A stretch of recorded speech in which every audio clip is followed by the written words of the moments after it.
un triangle.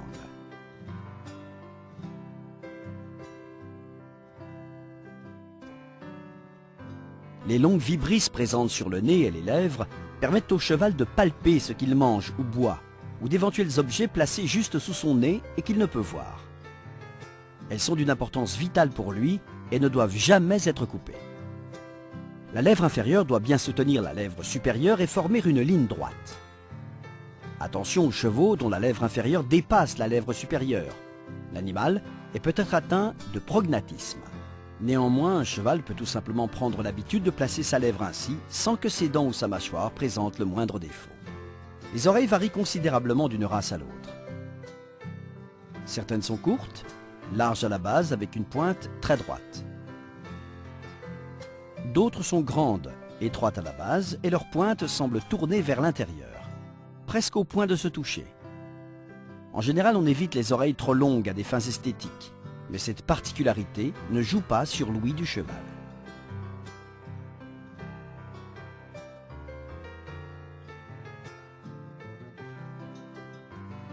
Lorsque l'on observe la tête d'un cheval, il faut donc examiner les caractéristiques de la face, de l'attache tête-encolure, le profil, l'écartement des yeux, le nez, la bouche et les oreilles.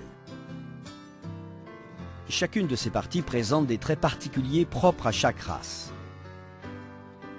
En identifiant correctement chaque détail, on pourra sélectionner les individus qui s'adaptent le mieux à nos besoins, qu'on soit un simple passionné ou un professionnel.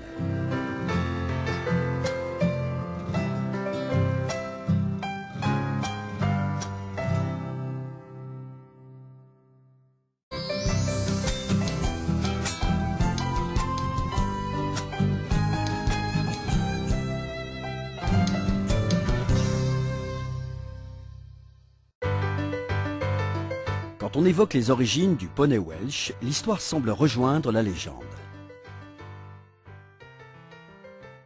La présence d'un poney assez similaire au Welsh d'aujourd'hui a été attestée à l'âge de bronze, si l'on en croit des pièces de harnachement retrouvées dans la partie septentrionale du pays de Galles, qui auraient servi à mener cet animal, mors, bride et harnais.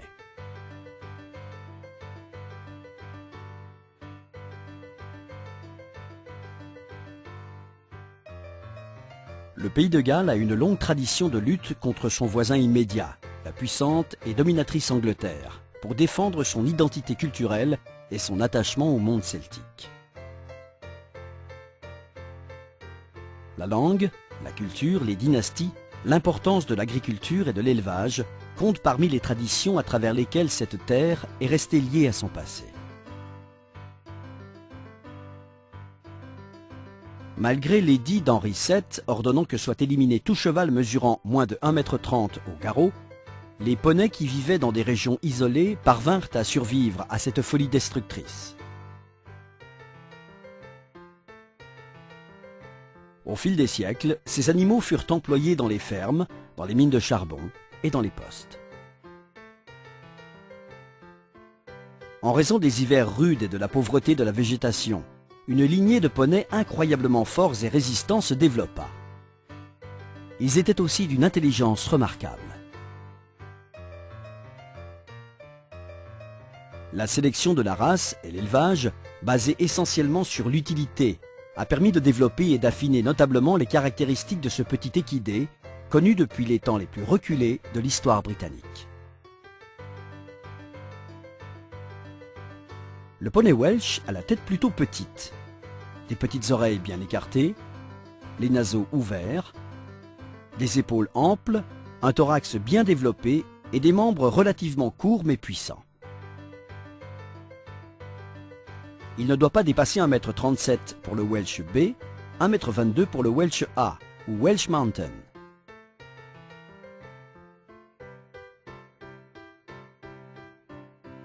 Remarquablement doué pour le saut, connu pour la légèreté de ses allures et la fluidité de ses déplacements, ce poney peut obtenir des résultats remarquables en compétition, à l'obstacle comme en dressage.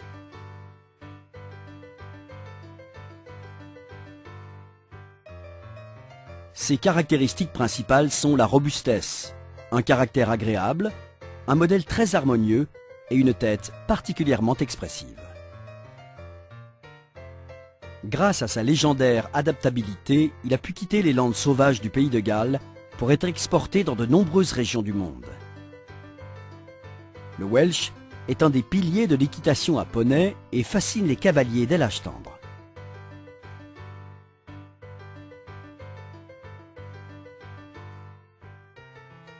Toutes les robes sont admises. Les robes les plus prisées sont le palomino et le noir. Mais le blanc avec des crins châtains ou sable est également recherché. Les balsanes sont fréquentes ainsi que les marques en tête, listes ou étoiles.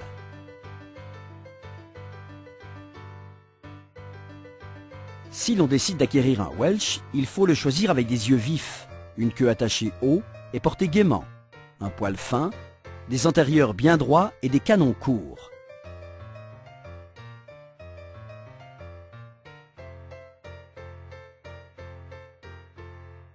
Les plus beaux ont de grands yeux et un joli port de tête, signe de son courage. Le Welsh actuel est un animal raffiné et d'une grande beauté, avec un port aristocratique, mais qui a encore dans le sang la force et l'astuce caractéristique des animaux qui ont longtemps vécu en liberté.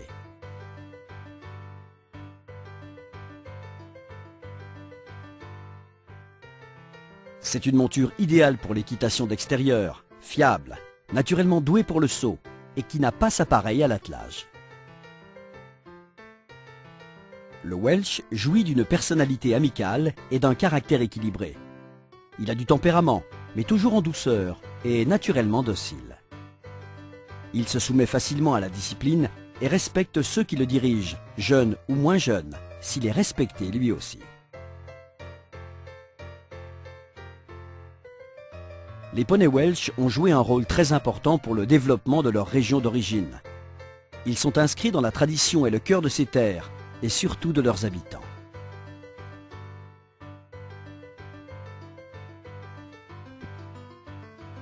Grâce à plus de 100 ans de sélection avisée, les poneys Welsh conservent à la fois la rusticité et l'élégance qui sont l'âme de la race et qui témoignent de leur force irréductible, semblable à celle du dragon rouge qui orne le drapeau gallois.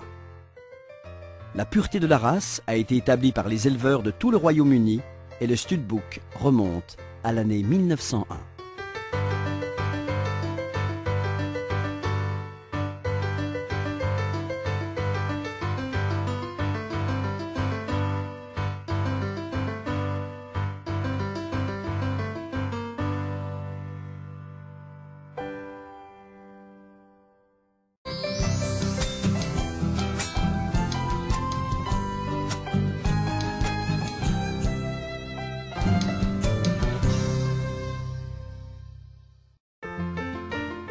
L'endurance est une épreuve contre la montre où l'on teste la vitesse et la résistance des chevaux. L'objectif est d'obtenir que le cheval effectue un parcours extérieur précis en un temps record, tout en arrivant en bonnes conditions physiques. Le cheval et le cavalier doivent coopérer et rester tous deux en bonne forme. Pour relever les défis imposés par cette discipline, savoir choisir une stratégie de course est indispensable. On a déjà vu des épreuves se dérouler dans le désert, sur les routes, sur les reliefs d'une campagne sauvage ou à l'ombre d'une montagne. Pour les épreuves d'endurance, on préfère des chevaux de grande taille, aux jambes longues et assez peu musclés. Tout cavalier peut participer s'il est bien entraîné et en bonne santé.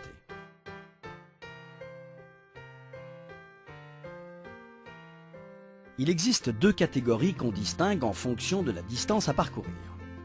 Les épreuves qualificatives et régionales vont de 40 à 80 km. Les épreuves nationales et internationales de 120 à 160 km. Toutes les catégories se courent en plusieurs étapes, de 15 à 40 km, selon la distance totale de la course. Comme il vaut mieux ne pas trop charger le dos des chevaux, il est préférable que les cavaliers soient légers. Les selles actuelles sont en matériaux synthétiques et très légères. Filets, rênes et accessoires sont en plastique, très souples, non blessants et non irritants. Les sangles sont de préférence en néoprène. Il n'existe pas d'âge limite pour les cavaliers, contrairement aux chevaux. Un cheval doit avoir au moins 5 ans pour participer à une épreuve de qualification et au moins 6 ans pour une épreuve de rang national ou international. Mais en réalité, l'âge idéal d'un cheval pour ce genre d'épreuve est de 7 ou 8 ans. Dans cette discipline exigeante, la priorité doit toujours rester la santé et le bien-être du cheval. Les vétérinaires officiels procèdent à un examen minutieux la veille de l'épreuve, après chaque étape et à la fin de la course. Si des problèmes physiques apparaissent, le cheval sera déclassé ou éliminé. L'examen consiste à mesurer la fréquence cardiaque et respiratoire, le degré de déshydratation, la mobilité intestinale, le temps de remplissage capillaire et à vérifier que le cheval se déplace bien. Il est interdit d'administrer des médicaments aux chevaux sans l'autorisation des vétérinaires. De son côté, le vétérinaire ne prescrira de médicaments qu'en cas de nécessité, ce qui entraînera l'élimination provisoire du cheval. À la fin de chaque étape, on enregistre le temps d'arrivée au vet gate, ou contrôle vétérinaire, où les concurrents ont entre 20 et 30 minutes pour présenter le cheval au vétérinaire. Pendant ce laps